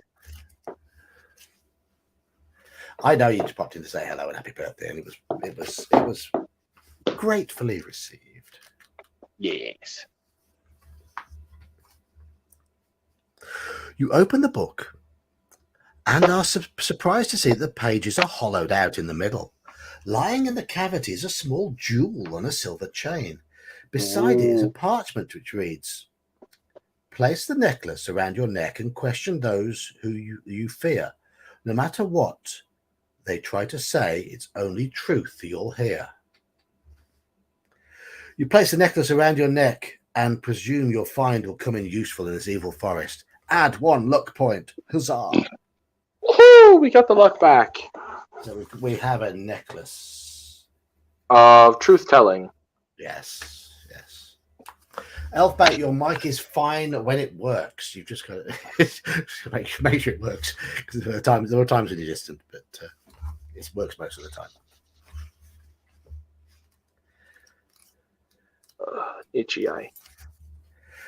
Walking along the path, you notice a big old tree to your left with a large hole in its trunk, just above head height. If you wish to reach up to put your hand in the hole, turn to whatever number. Or shall we continue walking north? So shall we shove our hand in the hole of a random tree? No, because there could be rabbit squirrels or rabbit animals in there. I say we just go. Well, the tree could be a mimic. Yeah, exactly. That's the other thing. We could lose a hand. Master Blaster says stick it in the hole. Oh boy. L thumb hole. Oh God. Oh yeah, guys. Hey, there's a big fucking black hole in the middle of the dungeon. I'll just walk straight into it, and you walk into a sphere of annihilation, and you're dead. There's that hole, yes, yeah. Exactly. Squirrel Herbert, I mentioned Sanford and Son on the Discord today because it was a blatant rip-off of Steptoe and Son, an English comedy series. Which was a rip-off of Mumford and Son. No, it wasn't. I know, I'm just kidding. Because there are a number of American comedies that are just rewritten versions of British comedies. Yeah, and they to varying to The Office, for example. Yep. I mean, to varying degrees of success, varying from abysmally awful to mildly entertaining. Yeah. I'm sorry, America. Britain does comedy better, or at least it did. But you've gotten even worse. So if Britain got bad, you got even worse. Yeah. In the 70s, we were the kings of comedy. And like Monty Python and like John Cleese. Rowan Atkinson. Oh God, yeah. Jeez, we'll never get that back. I'm sad now. Oh, Rowan Atkinson's still going, but he's. Yeah. Yeah. Okay, Gingerbeard, we have a choice of path or glory hole.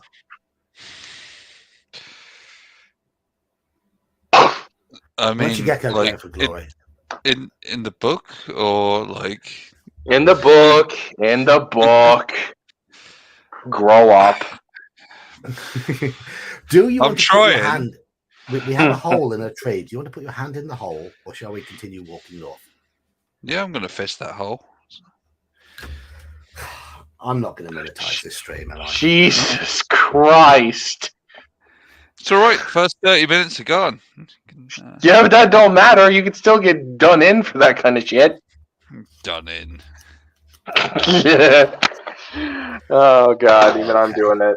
Anyway, so we're going to put our hand through the hole and probably get it bitten off. Great. Okay, are you ready for this? Yep. You put your hand slowly into the dark hole. It comes into contact with something cold and hard. It feels like a metal bowl. As you start to lift it out of the hole, you wince with pain as the sharp teeth of some small creature suddenly bite into your arm. There we go. You pull your arm out quickly, hanging on to your discovery. Blood drips to the ground from your wound. Lose a stamina point. We have 20, so we're okay. Yeah. You see that you've not found a metal bowl. After all, it is a bronze helmet, and it looks about your size. Shall we try the helmet on, or shall we discard it and continue? Yeah, fuck it. Put it on. Put it on. Put it on.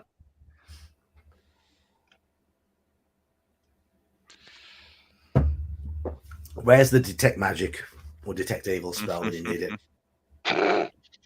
Well, that's a cleric or a magic user. We're clearly a fighter, so. Yeah, yes. Oh, it might be a ranger. Leather armor, sword, shield. Yeah, used to living on his own in the woods. He hunts rabbits. That is okay. That's true, and he's fighting goblins. And trolls. Yeah, you got me. Yeah, it's to be a ranger. It doesn't say what bit, so I'm going to say it's an angry squirrel. Yeah. So, before I put the fucking helmet on, I'm just gonna grab the squirrel and just go. Yeah, squirrel hermit, you bit us. Yeah, and I proceeded to kick you about 50 yards away. Squirrel punting. Exactly. Okay, only Squirrel and Debbie reckon we get rid of the helmet. Everyone else is saying put it on. Yeah, I say put it on. Okay, we're putting the helmet on. Here we go. I like Elfbait's reasoning. We're already diseased from the animal bite. Try on that. Yeah. At this point, yeah. We already got rabies. What's the worst that could happen? You place the helmet on your head. A surge of power starts to run through your body, making you feel strong and unafraid. The helmet has magical properties and will allow you to add 1 point to all future dice rolls when computing your own attack strength. Woohoo! So long as we wear it. Okay, so we have the helmet. Yes, marvelous. Our skill is effectively now 12. Yes. Let's continue. Let's keep moving.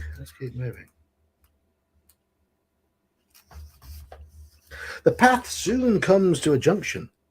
If you wish to go west, or I heard my own voice there. We're at a junction, west or east? West.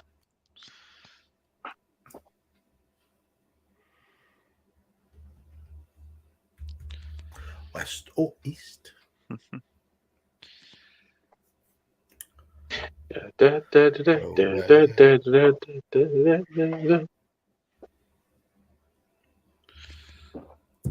Okay, we're at 2-2 at the moment.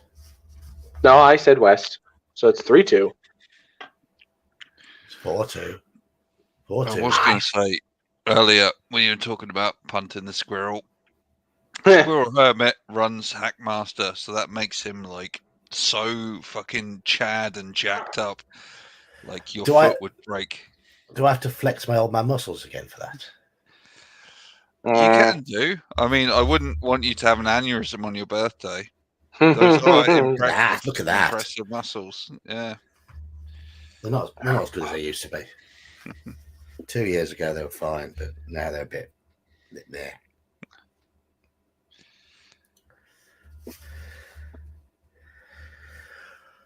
So we're going west. It's the only way to go.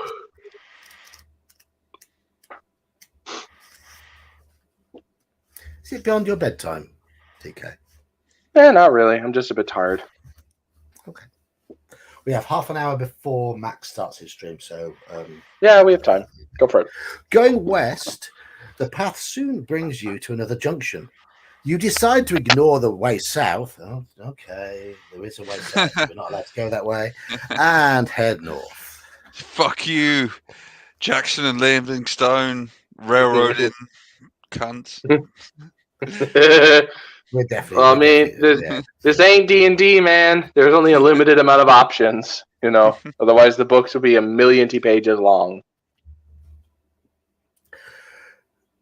The path leads ever northwards, but at last the trees are beginning to thin out and appear a little less menacing as daylight streams through between them. On the right-hand side of the path, you see an old oak chair covered with moss. If you wish to sit in the chair to rest and eat, turn to whatever number. If you wish to press on northwards, turn to this other number. We've only lost 1 stamina point so far. Do we want to sit in the chair to rest and eat? I say we're tired. Let's have a nice little nap. Shall we sit in the chair or shall we crack on? Like, actually, it's not our situation that we're in, but just because you flexed your muscles, I kind of want to share the artwork from the. It's the situation 2 pages on, but if you're looking at it in book format, you can see it. What? The art in this book's different. Oh, okay. There you go. Accurate representation of your geek, right there. No, I don't think that's quite right. It's got hair, and there's no gut. So the problem is, It's like us combined. I've got a hipster ponytail. You've got the muscles. Yeah, but the problem is they're complemented by a belly as well, which needs to go. No, don't worry. That's what I've got because I'm like 280 pounds. So there you go. But you're also 6'5". Yeah, but I still have got a gut, man. So It's all part of being a nerd. Yep. I'm trying to work on that. We sit down, we roll dice, play games, and we eat. Yep. I'm trying to work on that by going to the gym. So Good. I need to get back to judo at some point. I need to actually start up judo again. I haven't done it since I was like 14 or 15. I want to do it again. Yes.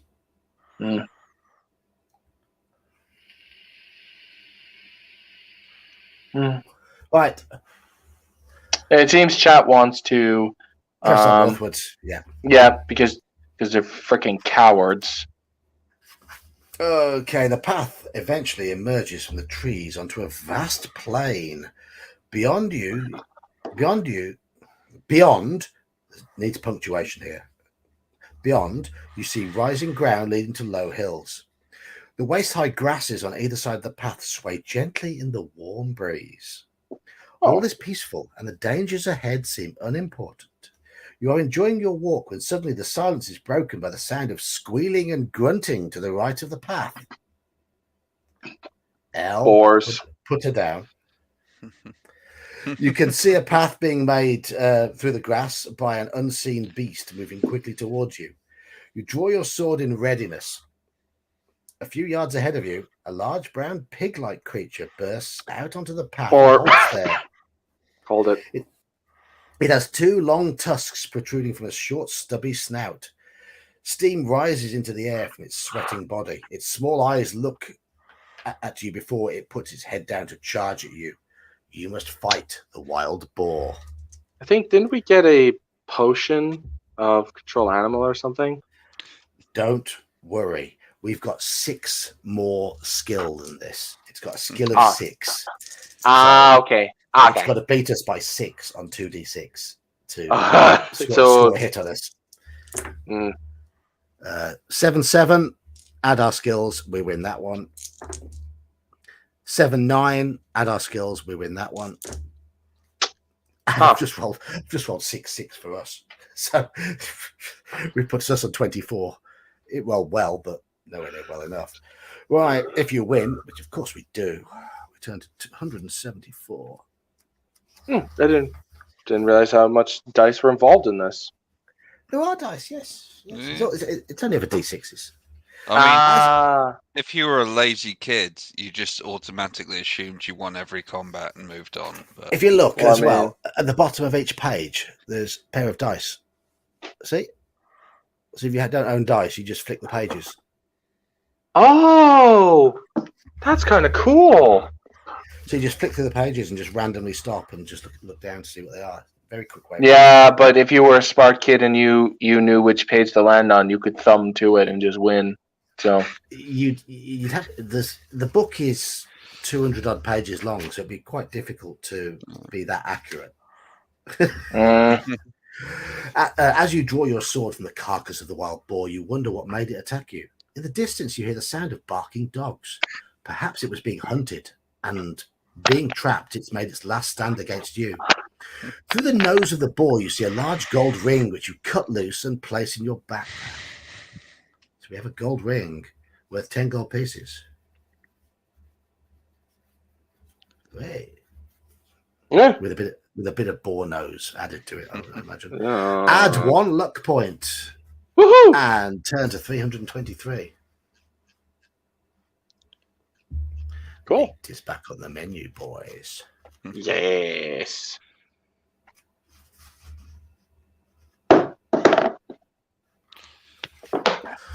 Now I'm just imagining that the orcs were breeding their boars not just as mounts but also as food.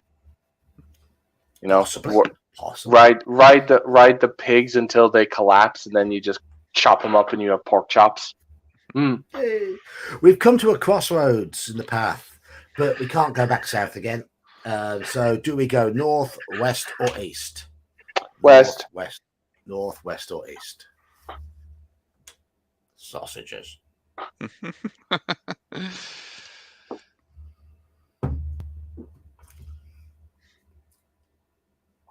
Northwest or east? L says north. What is the obsession with going north? That's where all the cold is. Well, I mean, we've gone west quite a lot. So we've gone west like one time. We've gone west like one. A few times. We've gone west once, then north, then west, then north. Yeah, but north is lame. North is lame. That's where all the cold is. Yeah, I like the cold too, Elf Bait. But like when I say cold, I mean like freezing. Like when there's snow. I live in Ireland, so yeah, actually, yeah. DK. Cold is like meh.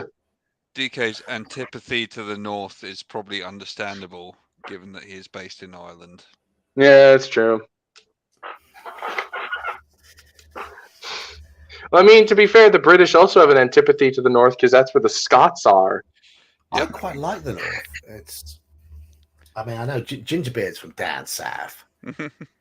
Yeah, but he's almost French, so he doesn't count. Yeah. Yeah, I guess basically I'm from the north of France. Yeah. Yeah. Agincourt, ha. Agincourt. Cressy, ha. Cressy. Poitiers, ha. Poitiers. Waterloo, ha. Waterloo. Paris. Yeah. You don't understand what's fucked me up for so much of my life is being torn between my quasi-French identity and my Midlands identity. It's like two groups of people that everyone takes the piss out of and hates. So. Yeah. Well, I don't hate the English as much as my fellow countrymen do. Because it's Nottingham, isn't it? That you've got some grounding, isn't it? No. I did my masters in Nottingham just because I applied to every university for a scholarship, and Nottingham Trent, not the real Nottingham, took me up. But bless them, I really enjoyed Nottingham Trent. If anyone's thinking of doing a degree in the UK, I would highly recommend them. But no, my family are basically from Rubery and around your area. Oh, right. Yeah. West Midlands. Yeah. Doxed. We found him, boys. And Nottingham Rock City. Guessing you went there. I was still living down south, so I was driving 4 hours to go and do my classes and drive in 4 hours back. It was insane. I don't know how I did it, but No. it was Okay. worth it for the scholarship. Yeah. I was only in 2 days a week. I was working Okay. it. We've got 1, 2, 3 for north, and 1, 2, 3, 4 for west. Yes. And with DK saying west, I think Mhm. I think west has won. Ah! What do you want? West. Ahead, you see the path ends at the door of a large hut made of dried mud. I'm drawing little symbols on the map here. It has a domed roof and a single window. You peer through the window and see a large man with dark skin sitting at a table in the middle of the hut. He is bare-chested and flexing the muscles of his arms. That's the picture that I showed. It's 99. Just every time he strikes the bongos, we see his like pectorals just start bouncing. No, DK, no. That will get us demonetized. No, don't jump from dark skin to striking bongos. That is not acceptable. No. What? The book may be from the 80s, but we're not. If you wish to enter the hut, turn to whatever. If you'd rather return to the junction of the path, turn to whatever. So, we have stereotypical person in a hut in book written in the 80s.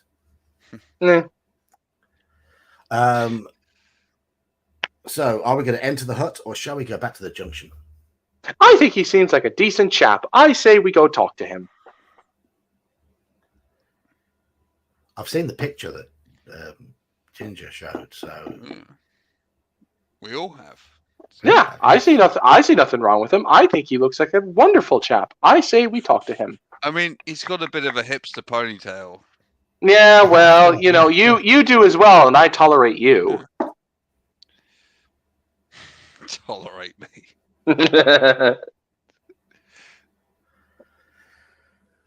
I can't grow hair like that anymore, so I tried growing long hair, but all it did was turn into Justin Bieber, and I hated it. I had So long hair when I was younger. Mm. I had dreadlocks in my 20s. Yeah, you said. Oh yeah, you were saying that, yeah. My wife's chuntering away. She's always said that if she ever met me when I had dreadlocks, the 2 kids wouldn't exist. Oh, wow. That is cold. So the first thing you obviously did was get like a buzzsaw and just start.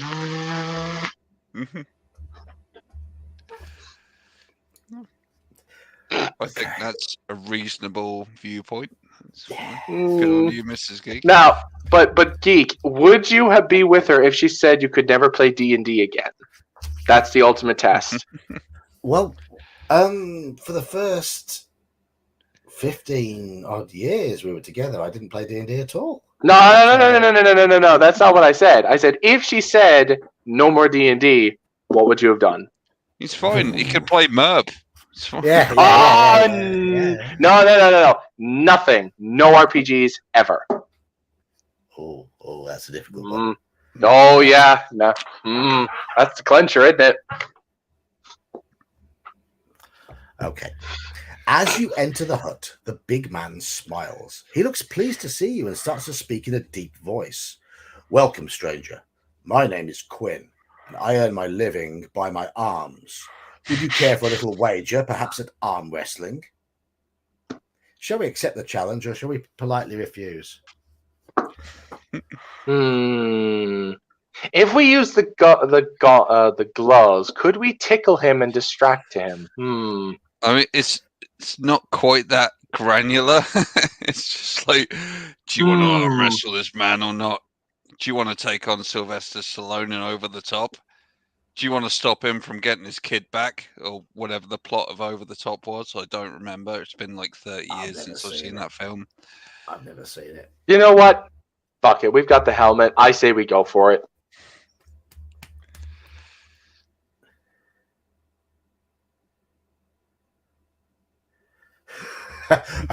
Omanal is lowering the tone. DK's already lowered the tone. Omanal's just joining in. Oh, hey, Halakar's back. It's made at home. Halakar, we failed in City of Thieves. We didn't have all the items. So we're now playing Forest of Doom. And to be fair, we haven't encountered much Doom, so, you know. No, we haven't yet. No. Looks like we're arm wrestling, doesn't it? Wait, Like Elf. Elfbait says you have to commit DK. You stopped halfway through. Stop halfway through what? I think I have no idea. I think that was when you were being Racist. Yes. No, it's fine. It's fine you stopped when you did. I wasn't even. He's a minority anyway. He's Irish, so. I'm a Spurg, so you know, I just say dumb shit. Yeah. That's true. If you wish to accept the challenge, turn to 28. Just Ginger just grabbing the bridge of his nose in disgust. Yeah. I'm just watching it through. Oh, Ginger, you know I don't have any malice in my heart. You know this. Okay. Do we possess the armband of strength? No, even though I said we should, but no. All right. Okay. So But we do have the helm. We do have the helmet, if that helps. It's asking about the armband of strength. Oh, dang it. Quinn explains that he will wager some dust of levitation against an item or coins to the value of 10 gold pieces. Well, we have a gold ring worth 10 gold pieces. Yeah, we put down the ring. Fuck it, why not? You put your elbow on the table and lock hands with him. His grip is like an iron vice, and his dark eyes look confident. His biceps bulge, and he gives the signal for the contest to begin. Roll 2 dice. If the number rolled is equal to or less than your skill score, you manage. Yeah.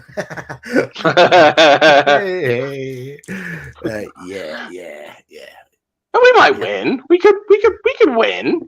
We had a 1 in 36 chance of losing. We didn't. The skill number rolled is equal to or less than your skill. You manage with great effort to push his arm down slightly, and he will not give in easily. You must roll successfully against your skill 2 more times. Oh. Okay. There we go. We failed. No, I've just rolled equal to our skill. Oh. Equal to or less than is okay, but okay. All right. Okay. I rolled a 4 for the first one, then an 11, and that was like, oh. And there's an 8 on 2d6. There we go. Woo. Successful. Woo-hoo. Yes.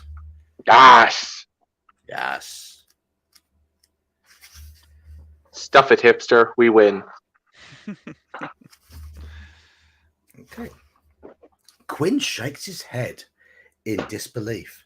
He stands up and walks silently to a wooden chest at the back of the hut. He lifts the lid and pulls out a small glass phial, and he hands it to you and walks back to the table, where he slumps in his chair looking thoroughly dejected. The dust in the phial sparkles in the light, and you put it in your backpack and leave the hut. Dust of levitation. Woohoo! And he pulls out a crossbow and shoots us in the chest. Oh shit! That's dark, Elfbait. That's dark. What? No, he hasn't. No, he's good. He's good. He's lawful at least. He's kept his side of the bargain. Yep. He was a good sport about it. Yes. A bit salty, but who wouldn't be? Losing sucks. It does indeed. Okay, you're right back at the crossroads. Ignoring the way south, because we can't go back, we can either go north or continue east. North or east. 10 minutes to go on this stream. North or east. Okay, 1 for north, 2 for north, 3, 4, 5. Is it just all north? We've already got 5. We've already got 5 north. I'm on a slight delay when it comes to chat. It appears a few seconds afterwards for me. Yeah, north is overwhelming. It's only Fief Keef and Major's Musings who said east. Yeah, it's north. I'm sorry. It's like It's 6 to north. 3. It's north. We're going It's north. North it is, yes. You're right, Squirrel Hermit. North it is. 291.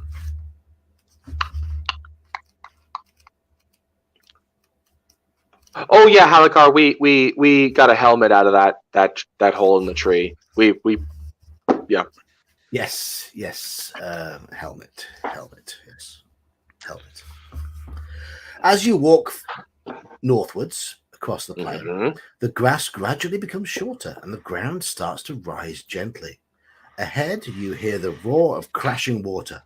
Soon you reach the bank of a wide river split on 2 levels. To your right, the water is calm and slow moving, but in front of you, it tumbles noisily down a great waterfall to a gorge below, where the river narrows and runs quickly west over rocks and boulders. Steps lead out by the side of the waterfall to the bottom of the gorge, although it is difficult to see where they end because of the spray thrown up. Across the river, you see the path heading north into the distance. A small wooden boat is tied to a post to your right where the river is calm. Shall we go down the steps to the base of the waterfall, or shall we row the wooden boat across the river? Mm. Nice. Not just like a northeast thing. It's like, Yeah, come on. proper decision. Yes, Yeah. yes. Because I'm worried we could slip and fall and break our necks on the steps. Row your boat. Right. It's not gently down Forest the of stream. Geriatrics. No, I mean from the water on the waterfall. You know. So, row the boat or down the steps. What do you think, Ginger? Oh, both tempting decisions. Let me go back and see what great waterfall. The calm water. It says the boat is the boat is tied to a post to your right where the river is calm, and it becomes rough by the waterfall. There could be something in the waterfall, but No. we play it safe and take the calm water boat. Squirrel Hermit is saying pause here. I say, Why? screw it. Well, Let's go. We've got Let's 8 go minutes for the. to go. Let's go for the waterfall. Screw it. Let's take the steps. That's what I think. Steps is winning. Mm. Boat. For I want once. to make the nymph. Nobody Well, likes steps. There's 5 going for steps so far, and 3 going for boat. Is it 3 or 2? Technically, L nymphs would be in streams, not in rivers. Sorry for not wanting to demonetize purposes. I don't know if anyone's seen the video by popular artist who made some political songs. Actually, I said it earlier. Like name for a woman's vagina and the gang. But he made a song about the wrong Ian Watkins, because Ian Watkins from British pop band Steps, and then you've got Ian Watkins who was a Welsh paedophile. That's true. That is true. Yes. We have 2 pop stars in this country called Ian Watkins. One from the wholesome pop band who loved by kids up and down the country in the 90s, Steps, and one not wholesome rock band who loved kids. You got the wrong Ian Watkins, mate. Whoops. Whoops indeed, yes. Yeah. Oopsie. Yeah. Everyone's saying steps. Let's go towards the waterfall. The band were Lost Prophets, wasn't they? Yeah. Yes. So we're going steps. Yep.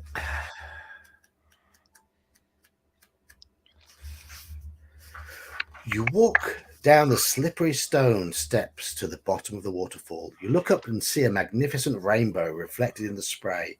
It's dark in the gorge and impossible to see through the wall of water where the steps end. Shall we walk through the sheet of water, or shall we climb back up the steps? Walk through the water, or climb back up. Water or climb? Water.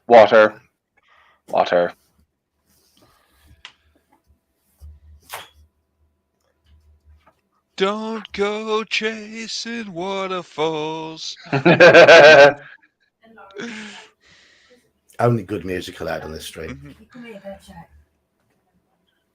I'm sure "Walk Through the Water" is another lyric by Alakar has posted, but I can't. Very probably. Just a rainbow in the dark. Oh God, I don't know half of these songs. No, because I say you're half the age of most of the people on this stream. Yeah.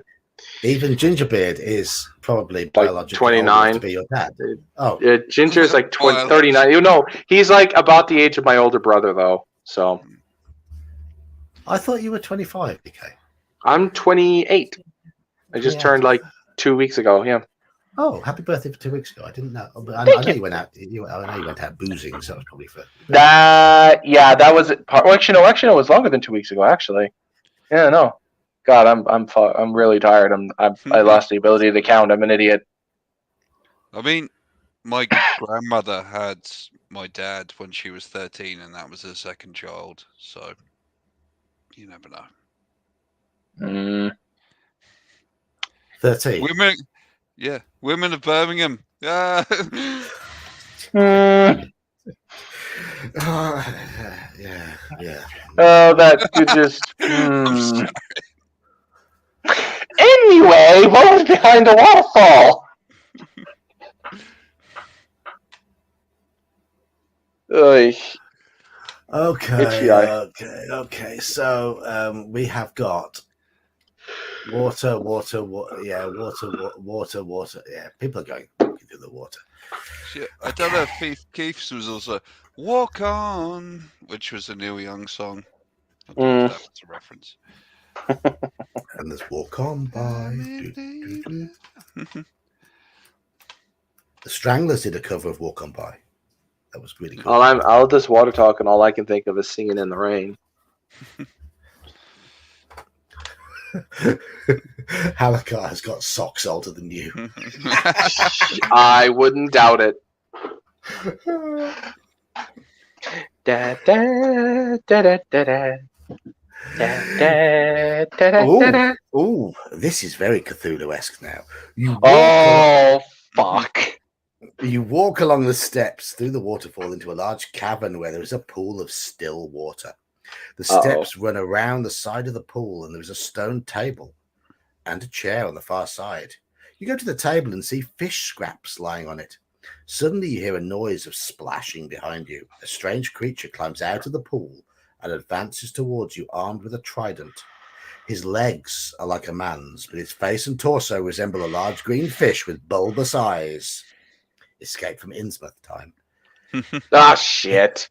His eyes are like yours, but are covered with large scales. His arms are like yours, but covered with large scales. He is a fish man, and you must fight him. Oh God! It's a good. Oh God! No! It's a deep one. God damn it! The Kuatoa. No. We must fight him. His skill is only 7. He's going to die. Yes, as all deep ones should. Kill it. There's no option to use other items. Oh, fine. I rolled 6. He rolled 7. Our skill is 5 higher, so we win. I rolled 7. He rolled 6, so we win again. The odds weren't on that happening. He's just won a round. Oh, he fucked you up. I rolled 3. He rolled 9. We just lost stamina. Fuck. Oh shit. Okay. Down to 18. We'll be fine. And yeah, we've taken him out. And at this point, we're at 1 minute to 11. Legion of Myth stream is starting now. I don't like my stream to overlap, as I know people will be going there. So we are at 162 in the book. And that time has come for me to say thank you, Gingerbeard. Thank you, Mage's Musings, for jumping in at the start. And thank you for DK for joining us. Yay! Thank you, everyone. And thank you, Your Geek. Happy birthday. And cheers, happy birthday. Skull. Cheers. Skull indeed. Skull indeed. Thank you, chat. Thank you, everybody, for all the birthday wishes. And I'll see you all next Wednesday for Midweek Geek. Bye. Cheers. Thank you.